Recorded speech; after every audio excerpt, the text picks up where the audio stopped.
Assalamualaikum warahmatullahi wabarakatuh. Untuk pertemuan selanjutnya yaitu membuat simulasi telemetri menggunakan Arduino IT Cloud ya. Jadi intinya nanti kita akan membuat sebuah simulasi terlebih dahulu menggunakan perangkat ESP8266 menggunakan emulator ya, namanya walkwi.com. Kemudian nanti dihubungkan ke cloud sehingga tampilannya nanti akan seperti ini. Jadi lebih mudah untuk memberikan informasi kepada pengguna. Yang akan kita ukur nanti adalah kelembapan. Jadi nanti akan ada sensor kelembapan, kemudian suhu, nanti akan ada sensor suhu. Tegangan, ini sensor tegangan menggunakan ADC ya, analog to digital converter dari perangkat ESP8266. Kemudian ada switch LED, jadi bisa menghidupkan dan mematikan perangkat dari jarak jauh. Kemudian ada grafik suhu yang akan dibaca secara real time, termasuk ada grafik kelembapan. Jadi di satu sisi ini ada alat ukur menggunakan angka, di satu sisi ada grafiknya. Nah, rangkaiannya nanti dibuat seperti ini ya. Nanti kita akan coba memberikan tutorial membuat apa itu namanya rangkaiannya di walkwi.com. Kemudian rangkaiannya sudah kita siapkan dalam bentuk gambar, tinggal nanti diikuti saja. Jadi di sini ada angka 22, itu berarti pin nomor 22 begitu ya. Kemudian ada nomor 21, berarti ini pin untuk 21. Kemudian selanjutnya di sini ada 5V, berarti ini dikasih tegangan 5 volt dan seterusnya gitu ya. Nah, kita akan langsung praktek saja. Jadi yang pertama, pastikan langsung membuka situs walkwi.com ya. Oke, tampilan situs walkwi.com seperti ini ya. Kemudian silahkan login menggunakan akun Google, boleh ya. Silahkan akun Google-nya bebas ya. Kalau sudah, dipilih yang gambar foto ini, kemudian pilih my project, kemudian silahkan klik new project. Nah, di klik new project ini kita akan menggunakan ESP32 ya. Jadi di sini kalau ada lolin itu nggak ada lolin ya. Sama saja, ESP32 itu chipnya menggunakan 8266. Oke, nah nanti akan muncul yang sebelah kiri itu adalah codingannya, yang sebelah kanan ini adalah apa itu namanya perangkat kerasnya, yaitu ESP32 atau 8266 ya. Kemudian yang perlu kita siapkan itu yang pertama, kita siapkan dulu perangkat kerasnya. Klik tambah, kita kasih LED. Kita siapkan dulu LED-nya, kemudian kita tambahkan resistor. Siapkan dulu resistornya, kita putar terlebih dahulu seperti ini ya. Oke, setelah itu kita tambahkan potensiometer. Kita cari potensiometer, boleh dikasih sebelahnya sini. Kemudian sensor DHT22 atau DHT11 juga boleh. Nah, di sini yang ada itu DHT22 nggak apa-apa. Jadi DHT22 itu sama dengan DHT11, hanya saja range-nya ya. Kalau DHT22 itu sampai 80 derajat. Kalau yang DHT11 itu kalau nggak salah hanya sampai 60 derajat. Fungsinya sama, untuk membaca suhu dan kelembapan. Ya, potensiometer ini digunakan untuk mengatur tegangan untuk ADC, analog digital converter ya. Diibaratkan ini nanti tegangannya akan kita atur sedemikian rupa sehingga nanti akan tertampil di LCD ataupun di cloud Arduino. Setelah itu kita siapkan LCD. Nah, LCD-nya banyak sekali, nggak usah bingung. 16 kali 2 artinya itu 16 kali 2 itu 16 karakter. Duanya itu adalah hanya 2 baris. Menggunakan 12C. 12C ini apa sih bedanya yang tidak ada tulisan 12C sama 12C? Perbedaannya adalah jumlah pin yang digunakan. Kalau yang tidak 12P nanti pin yang digunakan jauh lebih banyak, dan ini boros apa itu namanya? Boros portnya atau pinnya terlalu banyak digunakan ya. ESP32 ini pinnya sedikit ya. Nah, biasanya sekarang itu lebih senang menggunakan komunikasi 12C. Jadi hanya menggunakan 2 kabel ya. Komunikasinya serial. Jadi silahkan pilih 16 kali 2 yang 12C. Oke, di sini sudah siap semua. Tinggal kita menghubungkan kabelnya. Jadi yang pertama untuk simulasi ini, resistornya dulu kita kasih 220. Nah, tanpa resistor pun sebenarnya nggak ada masalah karena tegangannya ini kan 3,3 volt ya.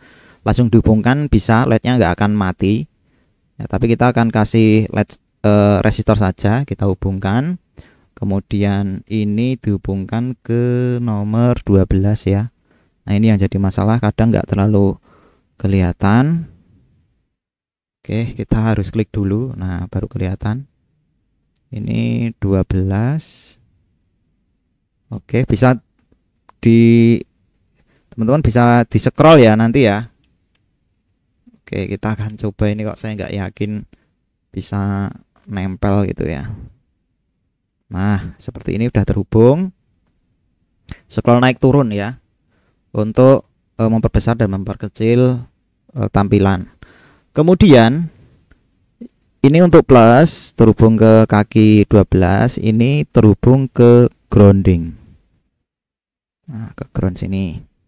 Kemudian selanjutnya untuk potentiometer itu ada ground, signal, dan VCC. Nah, kalau ada tulisan VCC ini menandakan ini tegangannya 5 volt.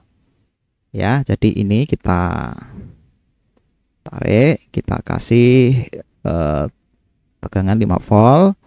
Signal ini adalah tegangan keluarnya. Kita pasang ke 34. Kenapa kok 34? Karena 34 ini adalah port khusus, port untuk ADC ya, atau analog input. Nah, jadi untuk analog input tidak bisa dipasang di sembarang tempat. Nanti mungkin kalau perangkat keras yang lain mungkin posisinya bisa jadi berbeda ya, tapi secara umum sama saja. Jadi nanti kalau diimplementasikan ke perangkat keras aslinya, nanti pinnya saja yang diganti, disesuaikan ya, menggunakan kode yang sudah kita buat, kemudian pinnya tinggal disesuaikan saja. Kemudian DHT22 ini juga sama, ada VCC, ada SDA, dan ada ground. Nah, di SDA ini tidak harus dipasang di pin SDA ya, nanti pin SDA dan SCL digunakan untuk LCD. Jadi yang pertama kita pasang dulu tegangannya 5 volt, kita pasang. Kemudian untuk sinyalnya kita pasang ke mana itu ya, ke kaki 14 ya. Jadi teman-teman bisa melihat yang ini sinyal ke kaki 14.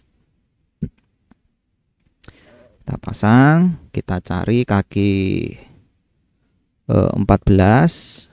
Oke.